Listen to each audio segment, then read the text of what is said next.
హాస్టల్లో మీరు మాకు ఎంతో సంతోషాన్ని ఇచ్చినందుకు థ్యాంక్ యూ మేడం గారు.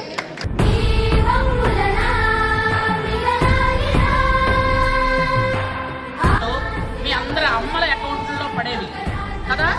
ఇప్పుడు అలా కాకుండా మీ అందరికి కూడా సబ్బులు, నూనెలు, అలాగే పౌడరు, కాటిక గుట్ట అవన్నీ ఇంతకు పూర్వం ఎలాగిచ్చారు మళ్ళీ అందరికీ అలాగిచ్చే ఏర్పాటు చేస్తున్నామని